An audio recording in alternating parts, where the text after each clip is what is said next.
Wow. What to say to start this video, guys? I want to hear what you guys have to say. It wasn't pretty. Was it clutch? I mean, Jalen Brunson and Karl-Anthony Towns came through late, especially Towns.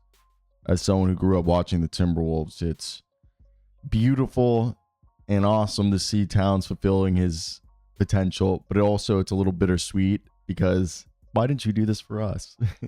But the Knicks survived the Pistons 94-93, taking a 3-1 series lead after a wild finish. Was he fouled, Tim Hardaway Jr.?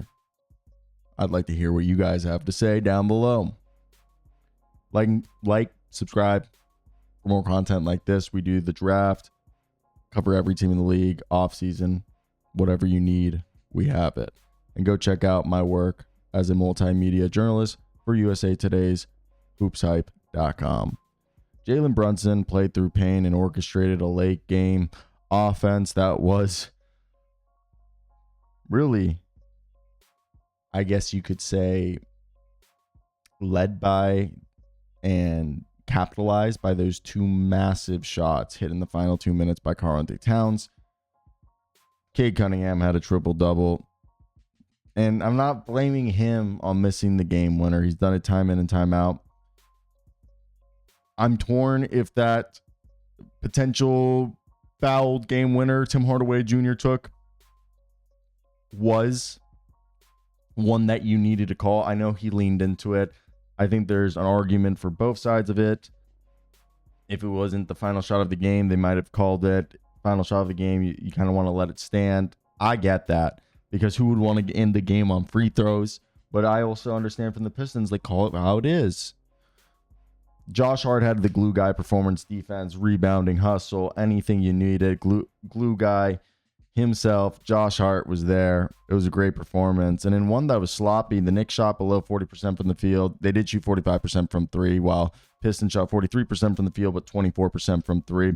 The Knicks were able to keep themselves in the game with their three-point shots, as they scored 45 points off of threes, which accounted for almost half of their shots. And the clutch shot making was what allowed them to overcome. So obviously Brunson had the grit. He left with an apparent ankle injury return, was able to facilitate and score late. Karl-Anthony Towns, back-to-back buckets inside 2 minutes, gave them the breathing room, and they forced turnovers, disrupted Detroit's rhythm at times. And despite getting crushed on the glass, they hit those 15 threes that saved the day. They got crushed 54-38. As a Pistons fan, I would be irate. It's 19 giveaways. 19 giveaways. That erased Detroit's edge in paint points and rebounding. And then in the last two possessions, they came up short both times. And the Knicks have a chance to close it out on their home floor now. The Pistons had to win this one, I think, to really go back and make this. The Pistons need to find a way to protect the ball. They need to clean up their play, as they allowed the Knicks get back in this. And at the end of the game, there needs to be better offensive execution, as they have to get cleaner late game looks. It can't just be a contested corner three or just a mid-range floater. There's got to be a better job there, in my opinion.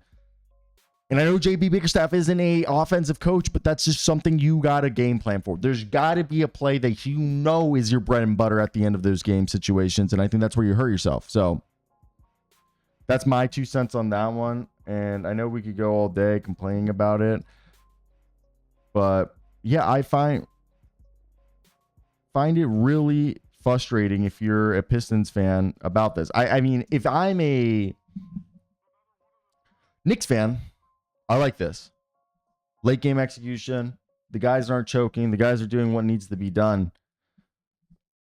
But we do have to admit the frustration that if you're a Pistons fan, you'd be feeling. So, and what cost them,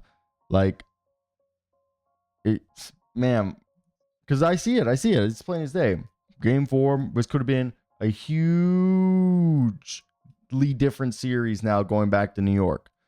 The Knicks could be fighting to take advantage. And obviously, I don't believe in the NBA, obviously forcing a team to lose, but I get when teams get upset and they're like, it's not fair that, the big markets always seemingly get the calls in their favor.